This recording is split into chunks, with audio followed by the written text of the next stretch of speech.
Hello, PokeMoshPit. This is Necrostevo, and you're watching one of my narrated Wi-Fi battles. This is actually my first upload on the main channel, so a major shout out to all the directors, especially Wild Chase, whom I was in direct contact with, for letting me have a shot here at the main channel. For those of you guys who don't know me, I still legitimately breed and EV train and level up all my Pokemon, and I finally found a way to get the flashcard working and new software so that I can have better quality. So also a shout out to those who helped me get my quality where it needs to be to bring you guys a better experience. Today's match is a UU match that I had against Trainer Connor. He's one of my Twitter followers, great guy, and I'll add a link to his channel as well because he breeds some of his Pokemon as well. I started off with Jade the Lopunny. This is a UU match, but I am notorious for just kind of bringing whatever I want within or outside of the tier, as long as it's lower than UU. And I went for Magical to start off because I was expecting Toxic Spikes or Sleep Powder or Spikes. But he just goes for the Sludge Bomb, which makes me think that he may have seen that Lopunny lead before.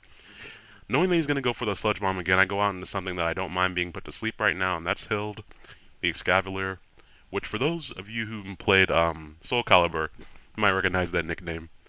But I figured that he would just set up Toxic Spikes right here, and I was kind of fishing for just to kill him. So I went for the Giga Impact knowing that he could just come in with Arcanine afterwards and kill me. But I really wanted to stop him from setting up Toxic Spikes, but I missed the Giga Impact. And of course that's a choice banded Escavalier, so he had maybe a 25% chance of living, or a little bit less than that. But knowing that he's just going to set up the second layer, I go into my Choice Scarf Rotom to scare him out with the overheat, but he just stays in. And so I Volt Switch trying to get some momentum back from everything that is going wrong in this battle so far. And I just end up going back out into my lead. He goes for the Sleep Powder. I did expect that, so I went out to Jade knowing that I would be poisoned. And at the very least, I can use Switcheroo, give him my Flame Orb so that he will be taking some residual damage here. So if it's interesting how at the start of the match, if he, presumably if he hadn't seen my Lopunny set before, he might have gone for the Toxic Spikes immediately. But anyways, though, not the case here. Jade unfortunately goes down, but not before burning this Roserade. Roserade. I got Rosemary and Roserade combined. Now, I thought he was a defensive set, so I went on into my Rash Flygon, who he has a weird set. It's Outrage, Draco Meteor, Fire Blast, and Earthquake. So I'm Rash though, max speed, and then split between attack and special attack. And me being Rash is my complete undoing right here because he seems to be some type of weird max speed, but yet still bulky set. Because you don't often see, or at least I don't often see, max speed alongside the spikes and the sleep powder.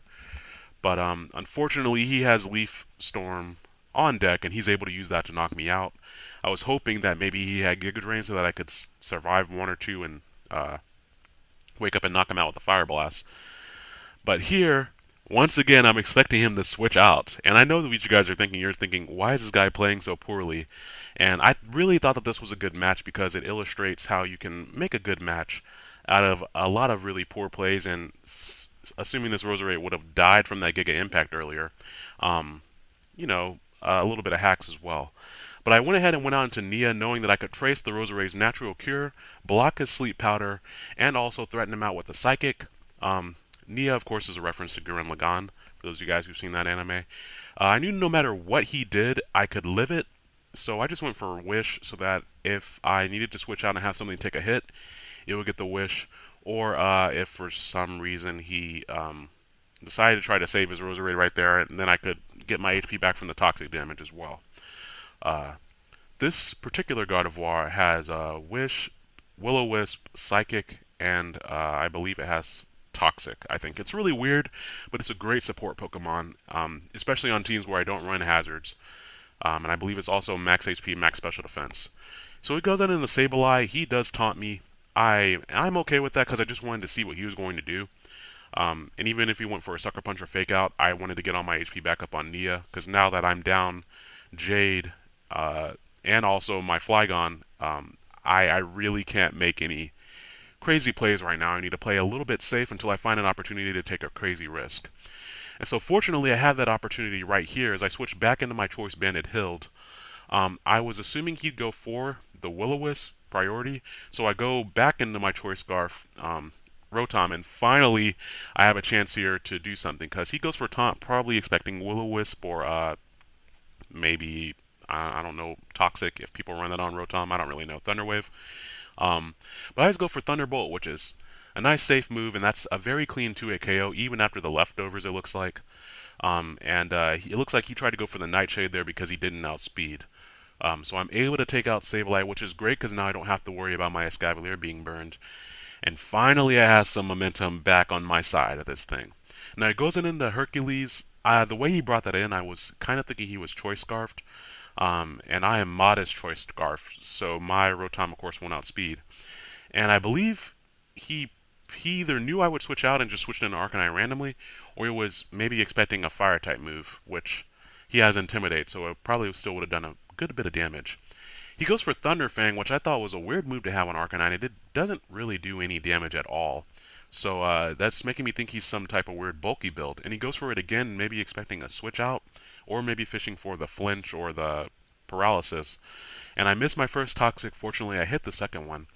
And seeing that he's just going for Thunder Fang, I was kind of thinking, okay, maybe he has Will-O-Wisp and some other weird things on there. But Thunder Fang didn't give me any information about that Arcanine at all, especially when he could have Wild Charge, so I thought it was a little weird. The only reason you would run Thunder Fang over Wild Charge, of course, would be to avoid the recoil damage. Um, but he switches out the same turn I switch out, and unfortunately we're back at this Gardevoir versus Heracross. And I was really afraid that his Heracross had Pursuit, and I didn't have a good outlook to survive a Pursuit. Unfortunately, fortunately this turn at least, he doesn't go for it. He actually ends up going for Mega Horn, I think, just trying to hit Gardevoir or something on the switch in. He misses Wheezing, but it would not have done anything. I might have actually recovered it off in leftovers. And knowing that his Arcanine does not have Flash Fire means I can go for Fire Blast and not be afraid of it on the way in. Uh, this Wheezing has Fire Blast, Will-O-Wisp, Pain Split, and Toxic, I believe. I'm not sure what the last move is off the top of my head. But Biocide is really, really useful. I use him in OU a lot as well, just because he's a pretty good stop to a lot of the more physical things. Of course, he can't take a special hit at all. And I find out that Connor is running Fire Blast on his Arcanine right here. And I was very surprised by that just because of how he played it earlier. He used Thunder Fang twice instead of just Fire Blasting. I was just going to Fire Blast to get a little bit of damage off, and then Pain Split the next turn, depending on what he did.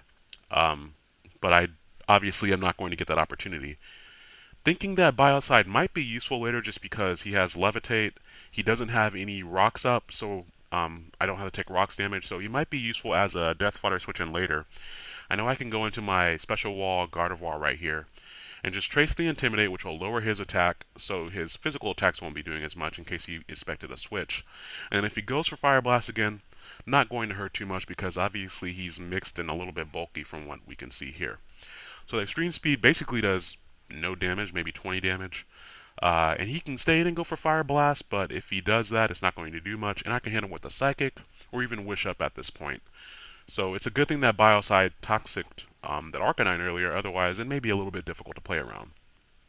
Now he does go for Fire Blast right here, and as you see right there, it doesn't do that much damage. I probably could, after leftovers, if I were at full health, I could probably take 3 or 4 of those.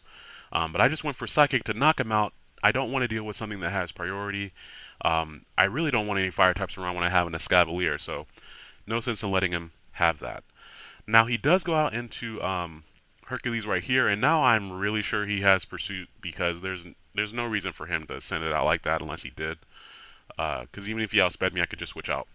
But my only guess is that he's Choice Scarfed or Choice Banded and has Pursuit because of the way he switched it out earlier, and he didn't want to be locked into Pursuit because then I could just bring in something and set up all over his face. Now he does go.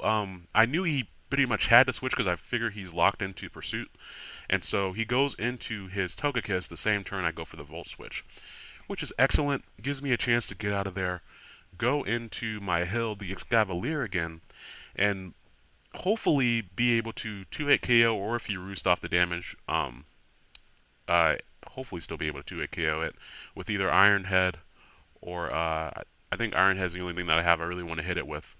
I don't end up using Giga Impact a lot with this. It's just really fun to pull out when people aren't expecting an attack that hits quite that hard. Because the Scavalier already hits hard, and he's slow, so choice banning him is fun. And he's really fun on after U teams when something as slow as him starts moving faster than the rest of your team. Anyways, though, uh, he does stay in Roost off and then goes for the Aura Sphere after he sees the damage from the Iron Head. He's not going to be able to live that. I was really surprised he went for Aura Sphere. My only thinking there is that he might have predicted me to switch back in my Rotom, which would have resisted the Air Slash. And now he goes out into Zoroark. I know that thing is going to have Flamethrower. He actually hasn't used it the entire battle, I don't think, which is interesting because he could have played some shenanigans there between the Zoroark and the Togekiss. But, I just switched into Biocide to take the Flamethrower and kind of be death fodder. And now, since most Zoroark, at least the ones I've encountered, are Choice Scarf or Choice Specs, I know I can just bring in my Let's the Rotom again, go for that wonderful Thunderbolt, and that's going to do over half the Heracross. So I know I can 2-hit KO it, and I find out here that he's probably Choice Banded, because he doesn't outspeed. And I might need to go back and look at some speed numbers for that, but mine's mod is Choice Scarf, so I don't think I would have outsped him if he were Jolly Choice Scarf.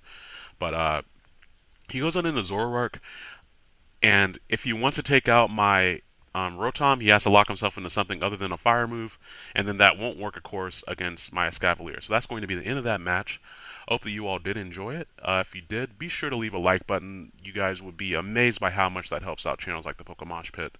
And of course, my channel will be in the description if you want to come see some more of my fully bred Pokemon taking on a lot of different other trainers. I hope you all enjoyed the match, and I hope you all have a great day. Thank you all for watching.